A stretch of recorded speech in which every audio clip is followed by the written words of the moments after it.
Radhe Krishna. Ram Ram. அஸ்ட்ரோமித்ரன் channel நேயர்கள் அனைவருக்கும் இனிய அன்பான வணக்கங்கள். நாம் இப்போது திதிகளை பற்றி பார்த்துட்டு இருக்கோம். அதாவது திதி, வாரம், நட்சத்திரம், யோகம், கரணம் அப்படின்னு 5 அங்கங்கள். அதில் நட்சத்திரங்களை பார்த்துட்டு அடுத்து கரணங்களை பார்த்துட்டோம். அப்புறம் இப்போ திதிகளை பற்றி பார்த்துட்டு இருக்கோம்.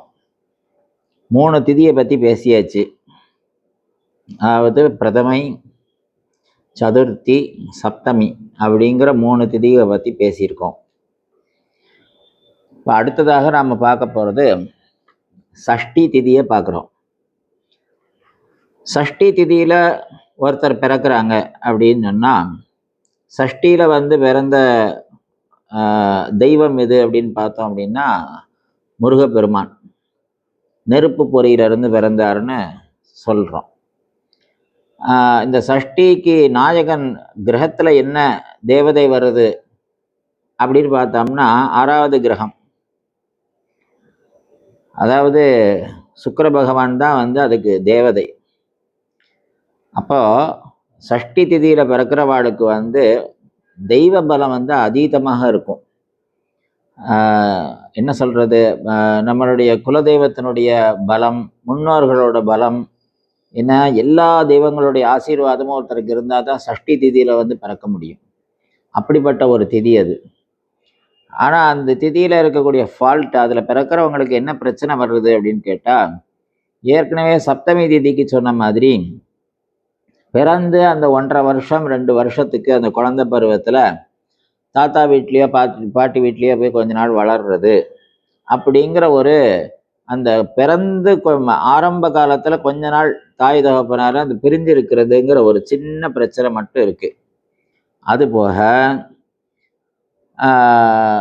வாழ்க்கையில் நல்ல படிப்பு நிறைய படிச்சிருக்காங்க. 2 டிகிரி 3 டிகிரி 4 டிகிரி எல்லாம் படித்தாச்சு. அந்த 4 டிகிரி படித்து பிஹெச்டி பண்ணி ஏதோ ஒன்று பண்ணி சர்டிஃபிகேட் வாங்கணும்னு நினைப்பாங்க. அந்த பேப்பர் கைக்கு சேராது.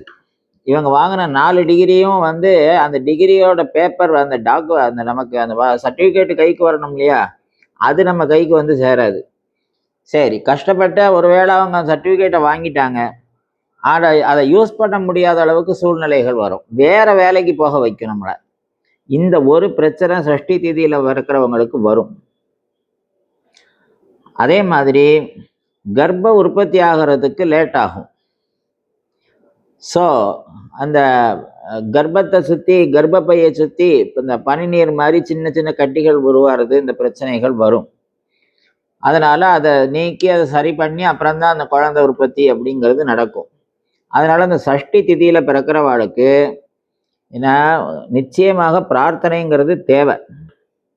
ஏன் அப்படின்னு கேட்டால், மன ரீதியாக நிறைய அழுத்தங்களை சந்திக்கிறவங்க இந்த சஷ்டி திதி. ஏன்னு கேட்டால் இன்டெலிஜென்ட் பர்சன் நிறைய படிச்சிருக்காங்க, நிறைய டிகிரி வாங்குவாங்க, ஆனால் எதையும் யூஸ் பண்ண முடியாத ஒரு சூழ்நிலை. கல்யாணம் பண்ணியாச்சு, நல்ல வீட்டுக்காரர் இல்லை, நல்ல மனைவி, நல்ல பண வசதி எல்லாம் இருக்குது, ஆனால் புத்திர பிராப்தியில் பிரச்சனை. இப்படின்னு லைஃப்பில் ரொம்ப முக்கியமான சில விஷயங்கள்லாம் அவங்களுக்கு ஒரு செக் பாயிண்ட் மாதிரி ஏதாவது ஒன்று வர்றதுனால அந்த இரிட்டேட்டிங் ப்ராப்ளம் அவங்களுக்கு இருக்குது. ஸோ இந்த சஷ்டியில் பிறந்தவங்களுக்கு நிவர்த்திக்கு என்ன பண்ணலாம் அப்படின்னு கேட்டால், சுக்கிர பகவானை தான் பிரார்த்தனை பண்ணணும். சுக்கிரனுக்கு யார் தேவதைன்னா மகாலட்சுமி.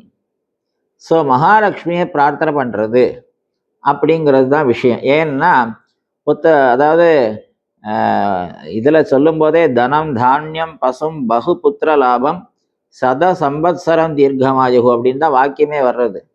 அப்போ இதெல்லாம் அம்பாளால் நமக்கு கிடைக்கக்கூடிய பிராப்தம். அப்போ மகாலட்சுமியோட அனுகிரகம் இருந்ததுன்னா நாம் எது கிடைச்சா வாழ்நாள் சந்தோஷப்படுவோமோ அது கட்டாயம் கிடைக்கும். அதான் விஷயம். அதுக்கு பேர் தான் பாக்கியம்னு பேர். லக்ஷ்மி கடாட்சம் அப்படின்னா பணம் நிறைய காசு சம்பாதிக்கிறதுக்கு பேர் லக்ஷ்மி கடாட்சம் இல்லை. எது கிடைச்சா நமக்கு சந்தோஷம், மனசுக்கு ஆறுதலும் திருப்தியும் கிடைக்குமோ அது கிடைக்கணும். அதுக்கு பேர் லக்ஷ்மி கடாட்சம். அதில் முக்கியமான 2 விஷயம் இந்த சஷ்டியில் வர்ற இந்த பிரச்சனை இருக்கிறதுனால நிச்சயமாக அவங்க மகாலட்சுமியை பிரார்த்தனை பண்ணணும். வைதிக மார்க்கத்தில் இருக்கக்கூடியவா வந்து அத்தியனம் பண்ணவங்க இவங்கெல்லாம் வந்து என்ன பண்ணணும்னா சுக்கிரசாந்தி அப்படின்னு ஒன்று பண்ணிக்கணும். மற்றவங்க வந்து ஆலயங்களுக்கு எங்கேயாவது போகணுமா அப்படின்னு சில விஷயங்கள் கேட்கலாம். அப்படி போகணும்னு நினைக்கிறவங்க ஸ்ரீரங்கத்துக்கு போய் அந்த பெருமாளை போய் மகாலட்சுமி தாயாரோட தரிசனம் பண்ணிட்டு அந்த காவேரியில் ஒரு ஸ்நானம் பண்ணி தரிசனம் பண்ணிட்டு வர்றது உத்தமம்.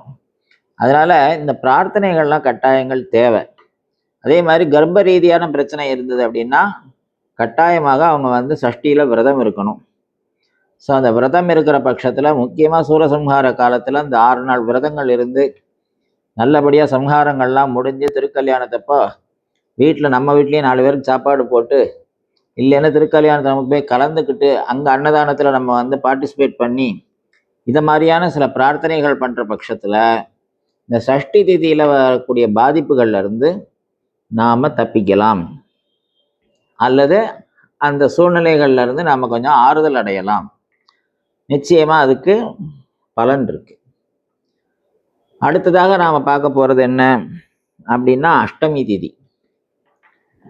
அஷ்டமி திதி அப்படின்னா எல்லாரும் பயப்படுற ஒரு திதி. ஆனால் ஏன் அப்படின்னு நிறைய பேருக்கு தெரியாது. அஷ்டமியில் போய் பண்ணுறீங்களே, அஷ்டமியில் போய் அது செய்கிறீங்களே, அஷ்டமியில் போய். ஆனால் சாஸ்திரம் என்ன சொல்கிறதுன்னா அது வந்து ஜெயை அதாவது ஜெயம் அப்படிங்கிற வார்த்தையை சொல்லியிருக்கு. அஷ்டமியில் ஆரம்பித்த காரியம் வந்து காரிய ஜெயத்தை கொடுக்கும் அப்படின்னு சொல்லியிருக்கு. ஆனால் ஏன் அஷ்டமி திதி கண்டா பயப்படுறோம் அப்படின்னு கேட்டால் நிறைய தெய்வங்கள் பிறந்த திதிகள் வந்து இந்த அஷ்டமி திதி. பைரவர் பிறந்த திதி, அதே மாதிரி பீஷ்மருடைய திதி, கிருஷ்ண பரமாத்மாவோட திதி, என்ன இப்படி நிறைய சொல்லிக்கிட்டே போகலாம். அம்பாள் பிறந்த திதி அஷ்டமி, என்ன துர்க்கை பிறந்த திதி அஷ்டமி, இப்படி கிருஷ்ணர் பிறந்தது அஷ்டமி, சொல்லிக்கிட்டே போகலாம். நிறைய அஷ்டமி திதிகளில் ஏகப்பட்ட தெய்வங்கள் அவதாரம் பண்ணியிருக்கு. அப்போ தெய்வ அவதாரங்கள் பண்ணின அந்த திதிகளில் போய் ஒரு குழந்தை பிறக்கிறது, அஷ்டமி திதியில் ஒரு குழந்தை பிறக்கிறது. அப்போ எப்படி அந்த குழந்தை பிறந்திருக்கும் அப்படின்னு யோசனை பண்ணி பார்த்தா தெய்வ அனுகிரகத்தால் தான் பிறந்திருக்கும். அதுதான் அதில் விஷயம். அப்போ தெய்வ அனுகிரகத்தில் பிறந்த குழந்தை தான் நினைச்சதை நடத்த முடியாது. தெய்வ பலம் அதுவே அவங்களை இழுத்துட்டு போகும். அவங்க என்ன செய்யணுங்கிறத அதுவே தீர்மானிக்கும். இவங்க போட்ட பிளான் நடக்காது, வேற ஒன்று நடக்கும். அப்போ அவங்க என்ன பண்ணிக்கணும் அப்படின்னு கேட்டால், நான் இன்னதான் படிப்பேன், நான் இப்படித்தான் இருப்பேன், நான் இன்ன கார் தான் வாங்குவேன், இப்படித்தான் வீடு கட்டுவேன், இந்த மாதிரிலாம் பண்ணாமல் தனக்குன்னு என்ன வழிமுறைகள் தானாக கிடைக்கிறதோ அந்த பாதையில் பிரயாணம் பண்ணி போய்கிட்டே இருந்தாங்கன்னா வாழ்நாளில் எல்லா விஷயத்துலையும் சக்ஸஸ் பார்த்துடலாம். ஸோ அஷ்டமி தேதியில் பிறக்கிறவங்களுக்கு தெய்வ பலத்தின் காரணமாக, அதாவது தெய்வாதீனத்தில் நான் தப்பிச்சேன் அப்படின்னு சொல்கிறாங்களே சில பேர், அது மாதிரி தெய்வாதீனத்தில் அவங்களுக்கு எல்லா விஷயங்களும் நடக்கும். பெரிய பெரிய காரியங்கள்லாம் வந்து அவங்க நான் நடத்தினேன்னு வாயை திறந்து சொல்ல விடாது. நான் வந்து என் பொண்ணு கல்யாணம் பண்ணி வச்சுட்டேன், நான் வந்து என் பையனை படிக்க வச்சுட்டேன், நான் சம்பாதிச்சிட்டேன், நான் வீடு கட்டிட்டேன்னு சொல்ல விடாது. அது எப்படியாவது நம்மளை ஒரு கொலாப்ஸ் பண்ணி நம்மளை வந்து பிராணனை வாங்கி அது கடைசியில் அதுவாக ஒன்று நடக்கும், சக்ஸஸ் ஆகிடும்.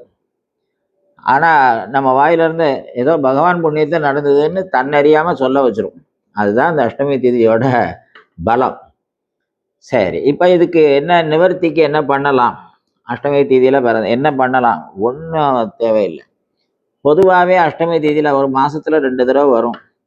ஏதாவது ஒரு அஷ்டமி தேதியில் வீட்டில் ஒரு பால் பாயசம் பண்ணி, ஏன்னா நமக்கு பிடிச்ச சுவாமி எந்த சுவாமியோ அதுக்கு நைவேத்தியம் பண்ணிட்டு, இல்லைன்னா ஆலயத்தில் ஒரு பால் பாயசத்தை வாங்கி நைவேத்தியம் பண்ண அவங்களே பண்ண சொல்லி நைவேத்தியம் பண்ண சொல்லி சின்ன சின்ன குழந்தைகளுக்கு, நம்மளை சுற்றி இருக்கக்கூடிய குழந்தைகளுக்கு அதை பிரசாதமாக கொடுக்கணும்.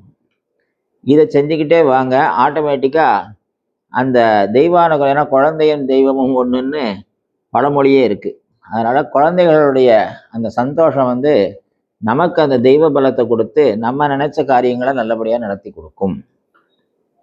சரி, அடுத்தாப்புல 3ஆவதாக ஒரு திதியை பார்ப்போம், ஏகாதசி. ஏகாதசி அந்த காலத்தில் திட்டுவாங்க, பைசாவுக்கு வழி இல்லாதவன், பணத்துக்கு வழி இல்லாத, ரொம்ப கஷ்ட கதியில் இருக்கிறவன், அடுத்த வேளை சாப்பாட்டுக்கே வழி இல்லாமல் இருக்கிறவனை பார்த்து என்ன சொல்லுவாங்கன்னா, என்னப்பா ஏகாதசியாம்மா, கேலியா. ஏகாதசினா ஒன்றுமே இல்லாதவன் அர்த்தம். ஏகாதசினா பட்னி இருக்கிறதுக்கு இருக்க வேண்டிய நாள். அதனால அதை ஒரு பேஸ் பண்ணி இதை கேலியாக அதை சொல்றது ஒரு வழக்கம். ஆனால் ஏகாதசி திதியினுடைய பெருமை எப்படிப்பட்டது அப்படின்னு கேட்டால், இப்போ இந்த பிறப்பில் நிறைய ஒருத்தர் படிச்சிருக்கார், ஆனால் அதை வாழ்நாளில் உபயோகப்படுத்தவே முடியல. காரணம், பொருளாதார இடம் கொடுக்கல, குடும்ப சூழ்நிலை இடம் கொடுக்கல. ஆனால் அவருடைய நாலேஜ் வந்து உலகத்துக்கே வந்து புத்தி சொல்கிற அளவுக்கு அவ்வளோ நாலேஜ், அவ்வளோ சப்ஜெக்டை படிச்சிருக்கார். ஆனால் யூஸ் பண்ண முடியல. எப்படியாவது நம்ம வாழ்க்கையில் யூஸ் பண்ணணும்னு நினச்சிட்டே இருக்கார், முடியல. ஸோ காலம் முடிஞ்சு போச்சு, தவறி போகிறாருன்னு வச்சுப்போம். இப்போ அவர் எங்கே பிறப்பார்னா ஏகாதசி திதி அன்னைக்கு பிறப்பார். எதனால? தான் நினைச்ச ஒரு விஷயம் நிறைவேறாமல் போனதுனால, அந்த தாகத்தோட தவறி போனதுனால, தான் செய்ய நினைச்சதை செய்யறதுக்காகவே பிறப்பாங்க. அதுக்கு பேர் காணாக்குறைன்னு பேரு. அதனால பிறந்ததுலேருந்தே அவங்க என்ன பண்ணுவாங்க, ஈஸியாக வந்து லைஃப்பில் வந்து அதாவது எஜுகேஷன் விஷயத்தெல்லாம் ரொம்ப, ஏன்னா ஏற்கனவே போன ஜென்மத்திலே நிறைய படித்து வச்சுருக்காங்களே, அதனால ஈஸியாக எல்லாத்துலேயும் மார்க்கெல்லாம் வாங்கி எல்லாம் முடிச்சுட்டு நல்ல சௌகரியமான குடும்பத்தில் பொருளாதாரம், பணம், வசதி எல்லாம் சகல சௌபாக்கியத்தோட அந்த எஜுகேஷனுக்கு தேவையான எல்லா விதமான மரியாதையும் அவங்களுக்கு கிடைக்கும். அது எப்போ கிடைக்கும்? அடுத்த ஜென்மத்தில் கிடைக்கும். அப்போ இந்த ஜென்மால இதே மாதிரி பூர்வ ஜென்மால ஏதோ ஒன்று எனக்கு காணலை, எனக்கு சாப்பாட்டுக்கே வழி இல்லை, சாப்பாட்டுக்கே வழி இல்லைன்னு சொல்லி அந்த காலத்தில் இப்போ ஒரு 40 வருஷத்துக்கு முன்னாலெலாம் உண்மையிலேயே அப்படிலாம் நிலைமைகள்லாம் நிறைய குடும்பத்தில் இருந்தது. அப்போ அந்த உணவுக்கே வழி இல்லாத நிலையில தவறி போனவங்கெல்லாம் இந்த பிறப்புல எப்படி பிறப்பாங்க அப்படின்னு கேட்டா, நல்ல திருப்தியா சாப்பாடு போடுற ஒரு குடும்பத்துல வந்து பிறப்பாங்க. துணிமணி எனக்கு நல்ல ட்ரெஸ் போட முடியலன்னு வருத்தப்பட்டுட்டு தவறி போனாங்க அப்படின்னா, அவங்க இந்த பிறப்புல பிறந்த உடனே பிறக்கும் போதே ஜவுளி கடை வீட்டில் வந்து பிறப்பாங்க. ஸோ படிப்பு, அனுபவித்தல், உணவு, கலாச்சாரம், இப்படி எல்லா விஷயத்திலையும் எதை அவங்க அனுபவிக்க தவறினாங்களோ, எதை அதிகமாக விரும்பிட்டு தவறி போனாங்களோ, அவங்க ஏகாதசி திதியில வந்து பிறப்பாங்க. அவங்க அதை அனுபவிக்கிறதுக்காகவே பிறந்தவங்க. தான் கேட்ட விஷயம் கிடைக்கல அப்படிங்கிறதுனால அதை அனுபவிக்கணுங்கிறதுக்காகவே பிறக்கிறவங்க யாருன்னா ஏகாதசி திதியில பிறக்கிறவங்க. அவங்களுக்கு கரெக்டாக அன்னைக்கு தான் அது கிடைக்கும், அந்த திதியில தான் அது கிடைக்கும். அப்படி ஒரு பாக்கியம் இந்த ஏகாதசி திதிக்கு. பூர்வ ஜென்மத்தில் எதை விட்டாங்களோ அதை பிடிக்கக்கூடிய ஒரே ஒரு திதி எதுன்னா ஏகாதசி திதி. அதனால அந்த மாதிரி ஒரு திதியில ஒருத்தர் பிறந்திருக்காங்க அப்படின்னா, வாழ்க்கையில ஒரு அட்லீஸ்ட் ஒரு 3 ஏகாதசி இல்லை 11 ஏகாதசியாவது வாழ்க்கையில வந்து விரதம் இருந்து, ஏகாதசி விரதம்னு சொல்லுவாங்க, அந்த விரதத்தை ஏதோ ஒன்று இருந்து சுவாமியை பிரார்த்தனை பண்ணிட்டாங்கன்னா, அந்த காணாக்குறை, அந்த அதாவது என்ன குறையோட வந்து பிறந்தாங்களோ, எது கிடைக்கலன்னு சொல்லி வந்து பிறந்தாங்களோ, அது இந்த ஜென்மால கட்டாயமாக கிடைக்கும். அப்படியாப்பட்ட ஒரு மிகப்பெரிய ஒரு திதி எதுன்னா சௌபாகிய திதின்னா அந்த ஏகாதசி திதி. ஸோ அதனால இப்போ சஷ்டி திதி, அஷ்டமி திதி, இப்போ ஏகாதசி அப்படிங்கிற 3 திதியை பார்த்துட்டோம். இப்போ இந்த விஷயங்கள்ல உங்களுக்கு என்ன சந்தேகங்கள் இருந்தாலும் நீங்கள் கேட்கலாம். பட் இதில் பிறந்தவங்க இப்படி தான் இருக்காங்க அப்படிங்கிறத கண்கூடாக நிறைய ஜாதகங்களை கொண்டு ஆராய்ச்சி பண்ணி பார்த்துட்டு, அனுபவத்திலையும் நிறைய பேர் எப்படி இருக்காங்க அப்படிங்கிறதெல்லாம் சர்ச் பண்ணி அதெல்லாம் தெரிஞ்சுண்டு, அதுக்கப்புறம் நமக்கு பிருகத் ஜாதகத்திலையும் பிருகத் பராசர சம்ஹிதையிலையும் அதுக்குண்டான ஆதாரங்கள் என்னென்னலாம் இருக்குங்கிறதெல்லாம் செக் பண்ணி பார்த்துட்டு அதில் இருந்து தான் இந்த விஷயங்களெல்லாம் எடுத்து உங்கள்கிட்ட சொல்லின்னு இருக்கேன். ஸோ இதில் உங்களுக்கு ஏதாவது சந்தேகங்கள் இருக்குது, தேவை இருக்குது, ஏதோ ஒரு விஷயம் தெரிஞ்சுக்கணுங்கிற பட்சத்தில் தாராளமாக கமெண்டில் வந்து கேளுங்க. இப்போ சொன்ன விஷயங்களை நீங்கள் வாழ்க்கையில் பிரயோஜனப்படுத்திக்கிட்டு இந்த திதிகளில் நம்ம வீட்டில் பிறந்திருக்காங்க அப்படின்னா அவங்களுக்கு என்ன நிவர்த்தி நான் சொல்லியிருக்கேனோ அதை நல்லபடியாக கடைப்பிடிச்சாலே போதும், அந்தந்த சௌக்கியம் நல்லபடியாக கிடைக்கும். ஸோ அதனால் இதை முழுமையாக பிரயோஜனப்படுத்திக்கணும் அப்படின்னு சொல்லி பிரார்த்தனை பண்ணி கேட்டுக்கிறேன். ராதே கிருஷ்ணா. ராம் ராம்.